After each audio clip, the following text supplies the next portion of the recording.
அனைவருக்கும் வணக்கம். இன்னைக்கு நம்ம வீடியோவில் நல்லா புசு புசுன்னு உப்பலான பூரி எப்படி செய்யலான்னு பார்க்க போகிறோம். நிறைய பேருக்கு நல்லா பூரி உப்பி வரும், ஆனால் கொஞ்ச நேரத்திலேயே புசுன்னு அமுங்கி போயிடும். அந்த மாதிரி ஆகாமல் இருக்கிறதுக்கும் இதில் நான் டிப்ஸ் கொடுத்துருக்கேன். அதனால வீடியோவை முழுமையாக பாருங்கள்.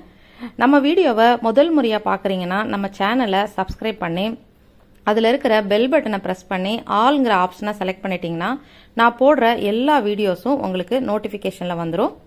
இப்போ முதல்ல நம்ம மாவு எப்படி அரைக்கிறதுன்னு பார்த்துக்கலாம். நான் கடைகளில் தாங்க கோதுமை வாங்குவேன். அதில் இருக்கிற தூசியெல்லாம் எடுத்துட்டு நல்லா ஒரு 2 டைம் கழுவி வெயிலில் உலர்த்தி நல்லா ட்ரை ஆனதுக்கப்புறம் மெஷினில் கொடுத்தா நல்ல பவுடராக அரைச்சி கொடுத்துருவாங்க. நீங்கள் ஒருவேளை கடைகளில் வாங்குறதா இருந்தால் அந்த மாவு கூட பயன்படுத்திக்கோங்க. ஆனால் மாவு நான் சலிக்க மாட்டேன். சலிச்சா அதில் இருக்கிற நிறைய சத்துக்கள் போயிடும். அதனால தான் அப்படியே பயன்படுத்திக்குவேன். இப்போ நம்ம முதல்ல மாவு பிசைய ஆரம்பிக்கலாம். மாவு பிசைறதுக்குன்னு பார்த்தீங்கன்னா நல்ல ஒரு அகலமான பவுல் எடுத்துக்கோங்க. தாம்பாளம் இல்லைன்னா இந்த மாதிரி பவுல் ஏதாவது ஒன்று எடுத்துக்கோங்க. இந்த கிளாஸில் நான் ஒரு 3 கிளாஸ் அளவுக்கு மாவு எடுக்க போகிறேன். இது அப்ராக்சிமேட்டாக ஒரு 250 கிராம் இருக்கும். 3 பேருக்கு தாராளமாக இருக்கும். நீங்கள் 3 கிளாஸ் மாவு எடுத்தீங்கன்னா 1 கிளாஸ் அளவுக்கு தண்ணி தேவைப்படும். இதில் 1 டீஸ்பூன் நான் தூளுப்பு சேர்க்குறேன். நீங்கள் கல்லுப்பு சேர்க்குறதா இருந்தால் தண்ணியில் கல்லுப்பை கரைச்சிட்டு அந்த தண்ணியை தெளித்து பிசைஞ்சிக்கோங்க. உப்பு போட்ட உடனே நல்லா இந்த மாதிரி மாவில் கலந்து விடுங்க. அப்போ தான் உப்பு ஈவனாக ஸ்ப்ரெட் ஆகும். தண்ணியை இந்த மாதிரி லேசாக தெளித்து மாவை நல்லா பிசிறி மாவு பிசைங்க. அப்போ தான் மாவு நல்லா சாஃப்ட் ஆகும். பூரியும் நல்லா உப்பி சாஃப்டாக வரும்.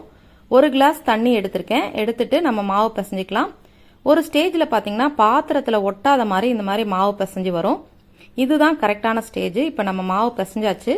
இது காயாமல் இருக்கணும். அந்த மாவுடைய அவுட்டர் சர்ஃபேஸ் ட்ரை ஆகாமல் இருக்கிறதுக்காக ஒரு 1/2 டீஸ்பூன் எண்ணெயை ஊற்றி அந்த சர்ஃபேஸ் ஃபுல்லாக நல்லா தேய்ச்சி விட்டுருங்க.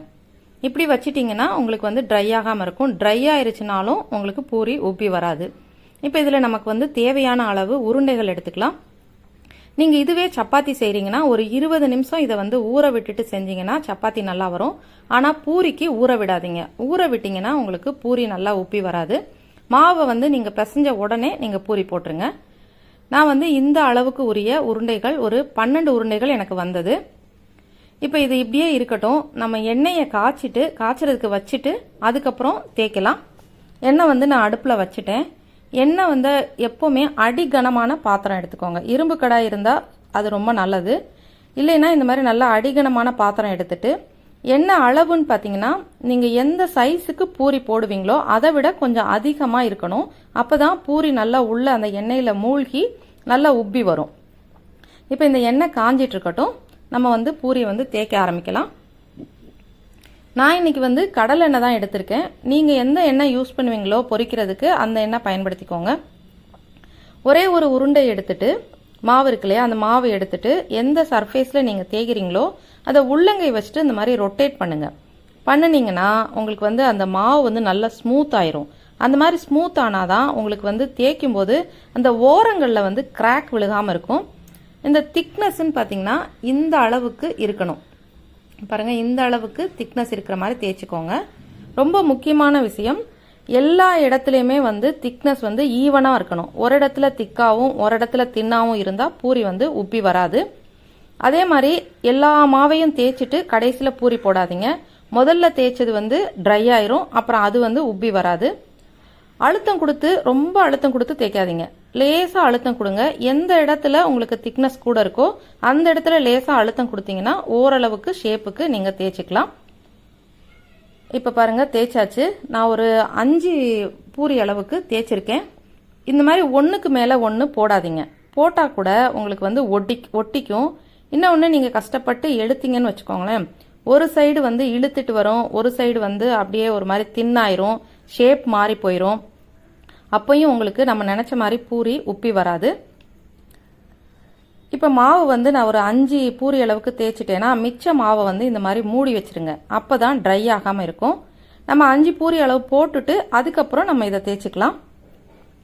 நான் எப்படின்னா ஒரு பிளேட்டில் 2 பூரிக்கு தேய்ச்சி வச்சுருக்கேன். இன்னொரு பிளேட்டில் ஒரு 3 தேய்ச்சி வச்சுருக்கேன். இப்போ இதை நம்ம எண்ணெயில் பொரிக்க போகிறோம். எண்ணெய் காய்ச்சல் எப்படி இருக்கணும்னா இந்த மாதிரிங்க காஞ்சி நல்லா புகை வரணும். அடுப்பு ஹையில் தான் இருக்கணும். ஒரு சின்ன கொஞ்சோண்டு மாவை கிள்ளி போட்டிங்கன்னா அப்படியே இமீடியட்டாக மேலே புஷ்ஷுன்னு எழும்பி வரணும். அதுதான் கரெக்டான பக்குவம். இந்த அளவுக்கு எண்ணெயை காய்ச்சிக்கோங்க. பூரி போடும் பொழுது அடுப்பு வந்து ஹையில் இருக்கிற மாதிரி பார்த்துக்கோங்க. இப்போ இன்னொரு டிப் பார்க்கலாம். நீங்கள் பூரி போடுறதுக்கு இந்த மாவு தேய்ச்சி வச்சுருக்கீங்க இல்லையா, அதில் வந்து மேல் பாகம் அடிபாகம் இருக்கு இல்லையா, இது வந்து மேல் பாகம், அந்த சைடு இருக்கிறது வந்து அடிபாகம். இப்போ மேல் பாகம் வந்து எண்ணெயில் போகணும், எண்ணெய்க்கு உள்ளே போகணும், அந்த மாதிரி நீங்கள் போடணும். இப்போ நான் உங்களுக்கு காமிக்கிறேன். இப்போ எண்ணெய் காஞ்சிட்ருக்கு. இப்போ இதாங்க மேல் பாகம். இந்த மேல் பாகம் வந்து எண்ணெய்க்குள்ளே போயிடுற மாதிரி போடுங்க. அப்போ தான் உங்களுக்கு வந்து உப்பி வரும். இப்போ இது போட்டுட்டு ஒரு 5 செகண்ட் வெயிட் பண்ணி ஒரு கரண்டி வச்சுட்டு லேசாக அழுத்தம் கொடுங்க. அவ்வளோதான், உப்பி வந்துடும். ரொம்ப அழுத்தம் கொடுத்துடாதீங்க, எண்ணெய் வந்து மேலே தெரிச்சிரும். பாருங்க, சூப்பராக பூரி உப்பி வந்துருச்சு. இப்போ இது அப்படியே உங்களுக்கு ஸ்டிஃபாக இருக்கணும் அப்படின்னா அடுப்பை சிம்மில் வச்சுட்டு ஒரு 2-3 தடவை இந்த மாதிரி திருப்பி விடுங்க. திருப்பி விட்டிங்கன்னா உங்களுக்கு வந்து அந்த உப்புன பூரி அப்படியே இருக்கும். இந்த மெத்தடையும் நீங்கள் வந்து ட்ரை பண்ணி பாருங்கள் ஃப்ரெண்ட்ஸ். இதே மாதிரி நீங்கள் பண்ணிவிட்டு உங்கள் கமெண்ட்ஸை வந்து எனக்கு சொல்லுங்கள்.